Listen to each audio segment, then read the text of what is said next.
Hello and welcome to daily affair. तो जैसे कि मैं गंगा रिवर सिस्टम कवर कर रहा था और इसके तहत मैं गंगास की ट्रिब्यूटरीज को एक एक करके कवर कर रहा था। तो आज हम लोग इसमें पढ़ेंगे कोसी नदी के बारे में। तो अगर हम कोसी नदी की बात करें तो कोसी नदी एक ट्रांस बाउंड्री रिवर है। मैंने बताया था ट्रांस बाउंड्री का मतलब जो एक देश या फिर एक स्टेट को पार करे तो उसको हम लोग कहते हैं ट्रांस बाउंड्री रिवर। ये रिवर 3 देशों से होकर गुजरती है, एक है तिब्बत, नेपाल और इंडिया। और इसकी जो टोटल लेंथ है वो है 729 किलोमीटर और ये जो बेसिन एरिया कवर करती है वो है 74,500 स्क्वायर किलोमीटर। तो अगर हम इसकी ओरिजिन की बात करें तो इसका ओरिजिनेशन होता है कहाँ पे? तिब्बत में। और ये 7 नदियों से मिल के बनती है, वो है तोमर रिवर, सनकोसी और अरुण रिवर। तो ये सब इसकी मुख्य ट्रिब्यूटरीज है। और भी ट्रिब्यूटरीज है जो कि सनकोसी की ट्रिब्यूटरी है और ये 7 नदियों से मिलके बनती है ये कोसी नदी। और इसीलिए इसको कहा जाता है नेपाल में सप्त कोसी। तो अगर हम इसकी कोर्स की बात करें तो इसका कोर्स 200 साल पहले कुछ और था और अभी इसका कोर्स कुछ और है। तो अगर आप यहाँ मैप में देखेंगे तो आपको पता चलेगा। तो ये देखिए, ये कोसी नदी यहाँ से आ रही है। तो पहले ये क्या होती थी, लगभग 200 साल पहले ये इधर से सुपाल फिर सहरसा से होके यहाँ जाके गंगा में मिलती थी। लेकिन अभी क्या हुआ है कि इसका एक नया कोर्स बना है। आप यहाँ देख पा रहे, यहाँ से होके ये आती है पूर्णिया से होते हुए यहाँ कुर्सेला में जाके ये गंगा में मिलती है। और ये कहाँ मिलती है? कटिहार इसका जिला है बिहार में, वहाँ जाके ये मिलती है गंगा में। और ये कोर्स चेंज करने का इसका कारण भी है। तो हमें पता है कि कोसी नदी हर साल बिहार में बहुत ज़्यादा बाढ़ लाती है। तो इसीलिए इसको क्या कहा जाता है? सौरो ऑफ बिहार, बिहार का दुख इस नदी को कहा जाता है, क्योंकि वो बहुत ही लार्ज स्केल में यहाँ पे बाढ़ लाती है। तो इसके कारण, बाढ़ का कारण ये है कि इसका कोई डिफिनाइट पाथ नहीं है या इसका कोई एक रास्ता नहीं है। जैसे कि आप यहाँ गंगा देख पा रहे हैं, गंगा एक लाइन में आ रही है बह के इधर से फिर जा रही है।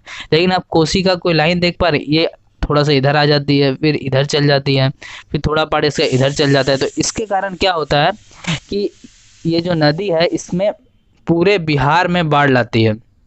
अगर इसकी कोई एक लाइन होती, एक पाथ में ये चलता फिर आगे गंगा में मिलता तो ज़्यादा बाढ़ नहीं आता। लेकिन इसकी कोई डिफिनाइट नहीं पाथ होने के कारण इसमें बाढ़ आने का खतरा बहुत ही ज़्यादा होता है और हर साल इसके कारण बाढ़ आता है बिहार में। तो आप यहाँ देख पा रहे ये जो छोटी छोटी यहाँ पे ट्रिब्यूटरीज है इसकी, तो ये भी बहुत ज़्यादा यहाँ पे बाढ़ लाती है हर साल।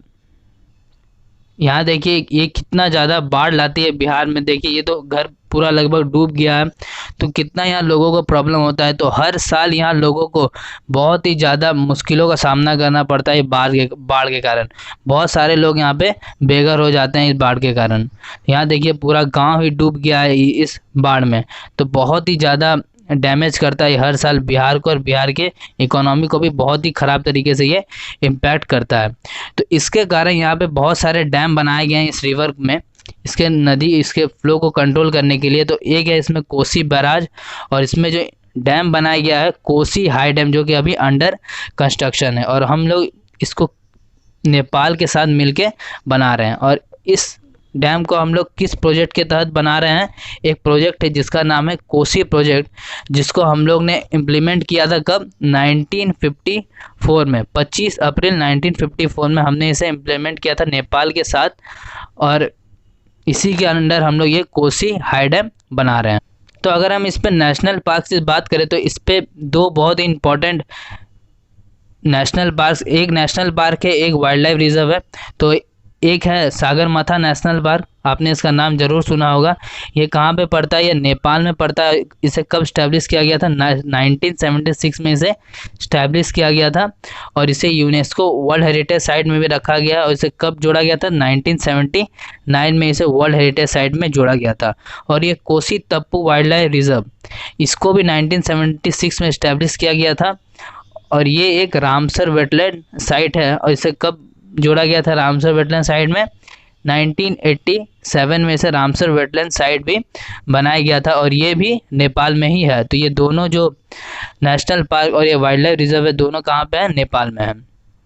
तो आप यहाँ देख पा रहे हैं, ये है सागरमाथा नेशनल पार्क। ये एकदम माउंट एवरेस्ट के सामने ही है। और यहाँ पे इस जगह पे है, ये मैप में नहीं दिखा, इस जगह पे है ये कोसी तप्पू वाइल्ड लाइफ रिजर्व। तो ये था कोसी नदी के बारे में डिटेल, ज़्यादा कुछ इसमें है नहीं तो, लेकिन ये बहुत ही खराब नदी है एक तरफ से बिहार के लिए, क्योंकि हर साल इसके कारण बिहार में बाढ़ आता है। तो बहुत सारे प्रोजेक्ट इम्प्लीमेंट करने के बाद भी इसका पानी को कंट्रोल नहीं कर पा रही है बिहार सरकार। लेकिन ये जो अब कोसी हाई डैम बन रहा है, तो इसमें बताया जा रहा है कि ये बहुत ही हेल्प करेगा बिहार के लोगों को इसको फ्लड कंट्रोल में। तो थैंक यू। चैनल को लाइक करिए, सब्सक्राइब करिए और बेल आइकन को प्रेस कर दीजिए।